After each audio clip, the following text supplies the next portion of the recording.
ఈరోజు కథ మా ఊరి ఉగాది. అందరూ ఉగాది అంటే ఇంటింట తోరణాలు, దేవుడింట్లో పూజలు, కొత్త బట్టలు, మామ అల్లులతో ముచ్చట్లు. అందరి ఊళ్ళలో ఇలానే ఉండొచ్చు, కానీ మా ఊరిలో మాత్రం వీటన్నింటితో కలిపి ఇంకొక సంబరం కూడా ఉంటుంది. అదే ఆ రోజున ఊరు మొత్తం కలిసి చేసుకునే గంగమ్మ పొంగళ్ళు. పొద్దున్నుంచి పూజలు పునస్కారాలతో హడావిడిగా ఉన్నా సాయంత్రానికి ఊరి జనమంతా ఆనందంతో గంతులేస్తుంటారు. ప్రతి ఇంటి వారు వాళ్ళ మొక్కుబడికి తగ్గట్టు పొంగళ్ళు రెడీ చేసుకుంటారు. అందులో పెద్ద పొంగలి, బండి పొంగలి. ఈ బండి పొంగలి చేసుకునేవారు మధ్యాహ్నం నుంచే సన్నాహాలు సిద్ధం చేసుకుంటారు.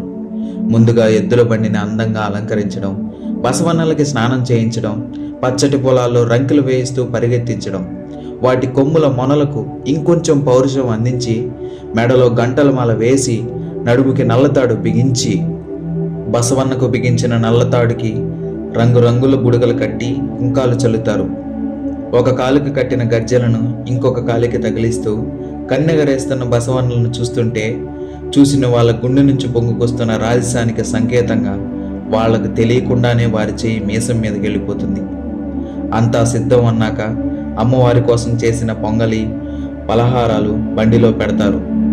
అమ్మవారికి సమర్పించే పొట్టేలుని పసుపు, కుంకం, పూలతో అలంకరించి బసవన్నల బండి పొంగలికి దారి చూపాలన్నట్టుగా ముందుగా నిలబెడతారు.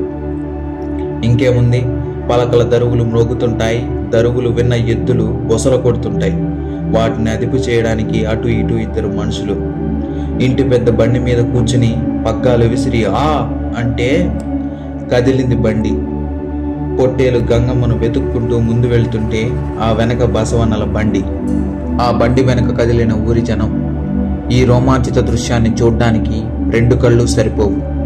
ఇదిలా ఉండగా వేప చెట్టునే గుడిగా చేసుకున్న గంగమ్మని మా ఊరి ఆడవాళ్లు పసుపు, కుంకాలు, చీరలు, పూలతో అలంకరించేస్తుంటారు. చెప్పాలంటే ఆ రోజు మా ఊరి ఆడవాళ్ళందరూ అమ్మారులాగానే అనిపిస్తారు. అంతగా కళకళలాడిపోతుంటారు. ఇంకేముంది, పొంగలి కుంభం సిద్ధం. బసవన్నల బండి గంగమ్మ చుట్టూ 3 ప్రదక్షిణలకు బయలుదేరితే బండి వెనక ఊరి జనం కోళ్లను, పొట్టేళ్లను పట్టుకుని బండిని అనుసరిస్తుంటారు. అందరి గుండెల్లో అమ్మవారే, అందరి నోట్లో అమ్మవారి పలికే. అలా వాళ్ళు ప్రదక్షిణ చేస్తుంటే ఎప్పుడెప్పుడు ప్రసాదాలు, నైవేద్యాలను అమ్మవారి దగ్గరకు తీసుకొస్తారా అని కుంభం పక్కన ఎదురు చూస్తున్న బలికత్తి, బొట్టు పూలను పెట్టుకుని తిరుగుతున్న కోళ్లను, పొట్టేళ్లను చూస్తుంటే ఆ కత్తికి దాహం పెరిగిపోతుంది. ఈ కత్తిని గమనించాయనుకుంటా. ఆ దాహం మేం తీరుస్తామన్నట్టుగా అమ్మవారి నైవేద్యం పక్కగా వరుసబెట్టి నిలబడ్డాయి. ఇక బలికత్తిని మాధ్యమంగా చేసుకుని అన్ని ప్రసాదాలు అమ్మవారిలో ఐక్యం అయిపోతాయి. అందరూ అమ్మవారికి నమస్కరించి పొంగళ్లను ముగిస్తారు. ప్రసాదాలు పంచుతారు.